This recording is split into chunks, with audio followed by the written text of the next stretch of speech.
This is a book review of Sandra Navidi's book, Superhubs. And what this book did for my economic thinking is it convinced me that network power is actually the most important type of power, even over and above money power and financier power.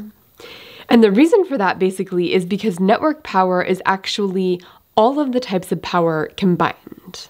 Like if you think of money power and regulatory power and influence power or ideological power, or that might be considered persuasive power, military power, like all of the different types of power you can think of. They all have kind of different properties. They all have their own space where they are king. And network power essentially taps you into any type of power you might need. So where I'm going in this video is first, I just want to give an overview of the book, her thesis, where she's coming from, and why she has reason to be authoritative on this topic. And then I want to talk a little bit more about just network power in general, how it works, Metcalfe's law, and then I'll talk about her depiction of Davos and the World Economic Forum, essentially as a network hub. Essentially, that's the way she portrays it in the book.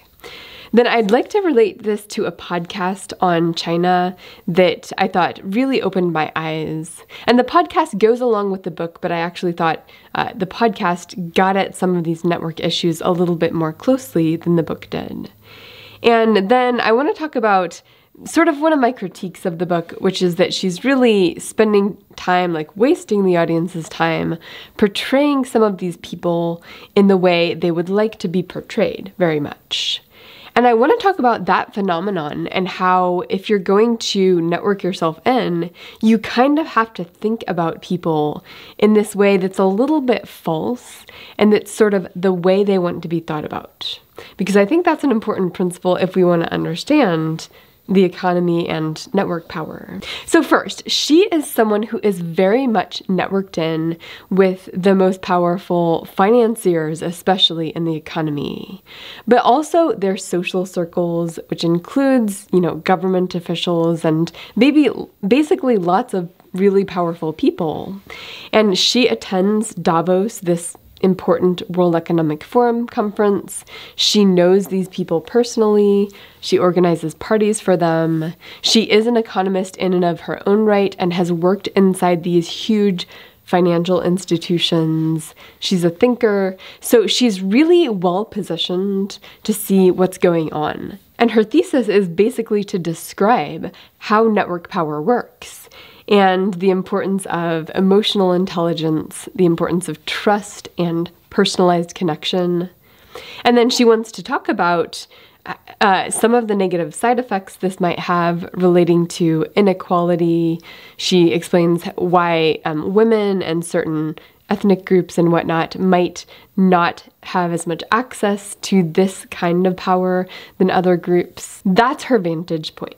All right, so I want to talk about network power and sort of how it works, and in particular, how power to the powerful, or the Matthew principle, is at play in networks. And power to the powerful, I think, is a pretty self-explanatory concept, but it means as a system evolves over time, people can use their power to sort of up their control over resources, control over people in the game. Now, if we look at these two different networks, we've got a network that is fairly evenly distributed and a network down here that is fairly centralized where you have one really powerful node and this node has way more connections than other nodes. And the basic idea here is that if you start out with a system with an evenly distributed connections to each other, but some of these nodes are more important on some dimension, where that dimension could be, are you a financier? Are you a regulator? Do you own a social media network? So we're imagining these different people on these nodes, each having different access to something that other people might want. Well, what will happen over time is that any node that wants sort of access to that money or that resource or that influence will put more effort into making a connection with those nodes that have more power. So over time, these nodes that have a lot of power are sort of well sought after. They can use all of these people who want access to them to, build their own network. And through that, we're going to get more and more connections to those powerful nodes. And it's going to evolve toward a system where there's unequal access to the network. Now, we can think of this as if you have an amazing project in mind, like you want to make a movie, or you have a science research project, or you're a small business startup and you have an amazing idea for a new business. You'll realize that actually you're going to need access to some of these things, and that, of course, connections matter for getting jobs and getting money and whatnot. So you're going to sort of look at the landscape and figure out who is my closest ally to that person who can actually fund my small business or fund my science project. And you're going to invest a lot of your energy trying to strengthen the trust and the strength of the connections between those people who are closer to that important hub. And that means that that sort of over time, the important hubs become more and more important. And that of course, has this power to the powerful nature to it, where you end up with concentrated power. Now, the way I've drawn it, all of these lines, all of these connectors are the same. But of course, we know that the connectors of people we trust, that we've spent a lot of time with, or that we have an affinity for in terms of our own religious values, our own political values, our own life experiences and worldviews, those are going to be stronger connections. So I could make some of these thick lines and some of these thin lines, and that thickness is going to matter a lot.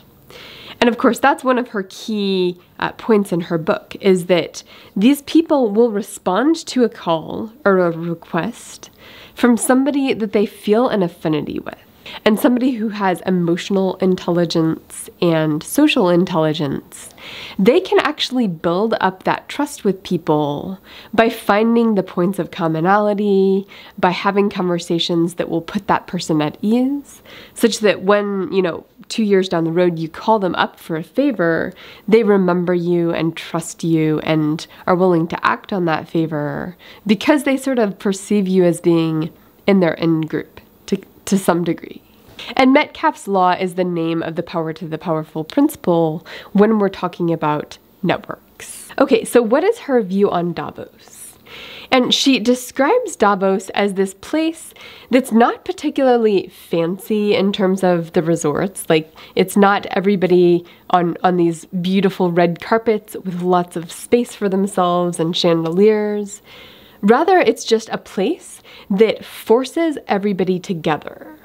So that maybe your living quarters during this Davos conference are going to be not quite as nice as you're used to, but when you're waiting in line for coffee and when you're walking down into the lobby of your hotel, everybody's forced together. It's almost like there's not enough space for all of the people there. And by forcing those people together, it means the connections they make with each other when they're standing in line for coffee and when they're just doing the things they do in conferences, those connections are more valuable.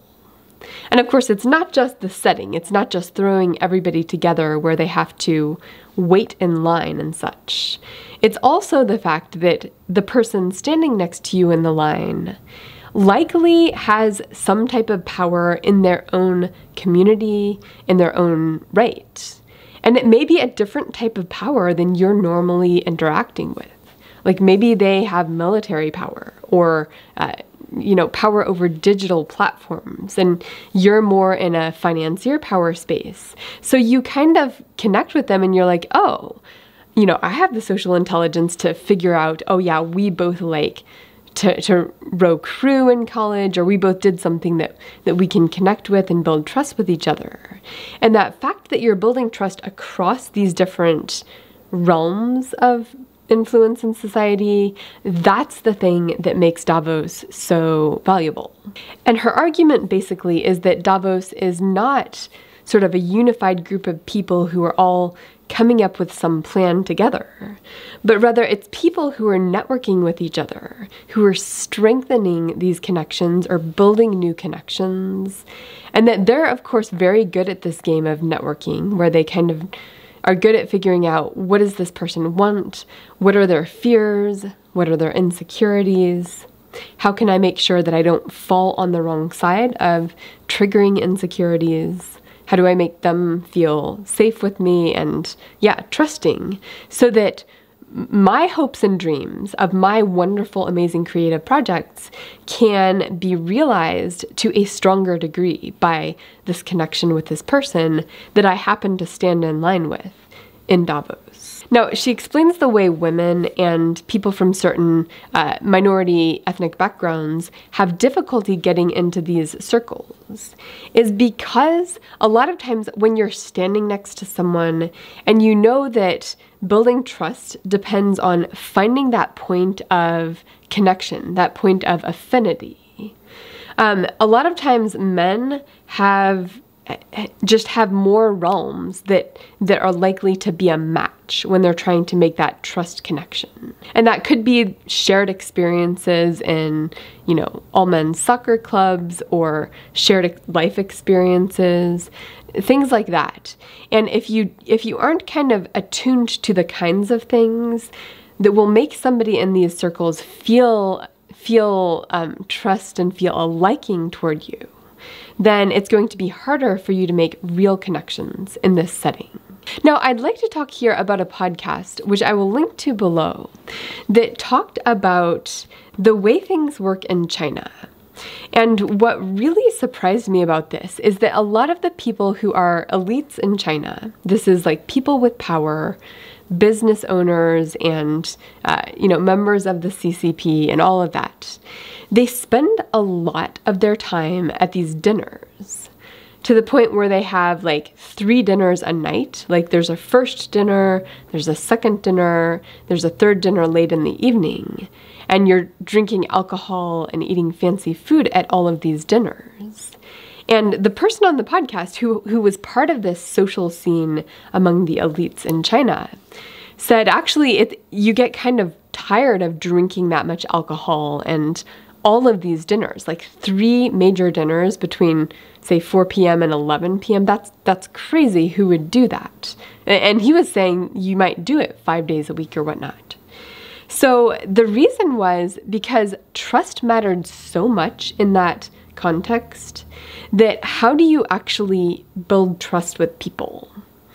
And the way you do that is through getting a little bit tipsy, where both parties are letting their guard down and seeing the real vulnerabilities and real ways that this person thinks when they're a little bit too tipsy to actually fully control how they think. And that trust building is sort of how these networks work in the CCP and in Chinese business. So I thought that really went well with the story that Sandra Navidi is telling in Superhubs. It's really about making trust connections with people who can connect you to make your projects, like your hopes and dreams and your startup businesses and whatnot, to make those come to fruition. Now, my biggest critique of the book is that she spends a lot of time going on these tangents describing the people in this financier community. And when she does that, I found those sections to be somewhat useless, mainly because she's just telling these people's stories as they wish to be seen. And of course, that is, in some ways, that's what social capital is. Like, how do you build trust with someone? It's not just by finding a point of commonality. It's also by showing them that you will see them the way they want to be seen. And of course, people have these stories about overcoming hardship and about, getting cancer and overcoming cancer through their own positive attitude. They have these stories that are sort of the meaningful ways they describe their own character and their own outlook on life. And of course, people love to sort of give advice and sort of share their wisdom with other people. They want people to look at them as these wise gurus who are sort of, above the general populace in terms of their ability to persist through hardship and whatnot. And so many of these stories are just, oh yeah, this is a story that person tells to sort of tell the story of their success in life. Now, I don't want to say this is a bad thing. I mean, I think I think overcoming hardship is fantastic. That's sort of how human beings make meaning out of our experience. Like that's wonderful stuff in and of itself. But at the same time, it didn't really get at sort of what's going on in terms of the wheeling and dealing and calling out of favors that sort of are what happens at these nodes of influence. It's more them as characters who deserve that kind of power.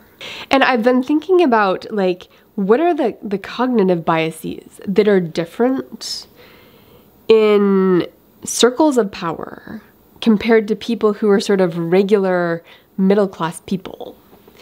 And I think one of the main ways you have to think if you're going to be successful in these networks is you have to think in a way that makes other people in that network feel safe and secure, and like you're not going to call out their BS, or you're not going to, hold them accountable in some ways. And you do that by showing them that you only think of them the way they want to be thought of. Because if there's any indication that you think of them as someone who might misuse that power or might dismiss a critic who's experiencing the negative effects of their actions, if you show any indication that you're aware of that, you will not be trusted. And I mean, that's part of the social intelligence here, is that to be in these networks and to maintain your position, you have to really be vigilant about not letting people in and not empowering people who might question you. So there's almost this fantasy-like thinking in elite circles where everybody has great motives, everybody only wants the best in the world, everybody is just amazing people, and this really like dismissing of notions that some people might be opportunistic, or that some people might take advantage of the situation and, not account for the negative side effects of what they're doing. Like, you kind of have to shove that to a part of your brain where you're not looking at it if you want to be successful in these circles. Now, of course, that doesn't fully make sense because you don't want to be taken advantage of. That's not going to lead to success.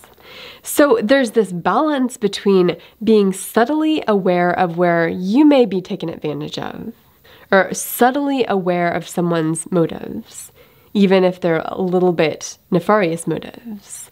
But mostly at the front of your mind, you have the wonderful things about them.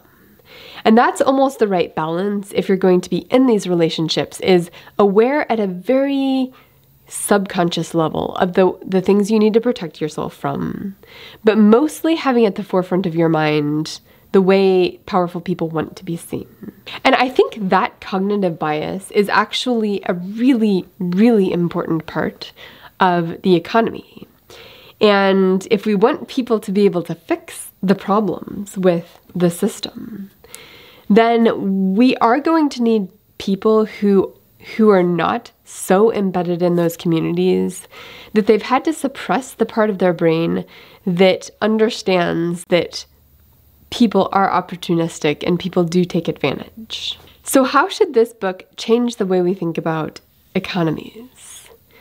And I think thinking about network economies, social economies, and trust economies is going to be really important. Like, we can't just think about money flow. We also have to think about trust flow and interpersonal connection flow. And so we need more of a networky way of thinking about the economy. And that's really what I got out of this book. I think that is a key insight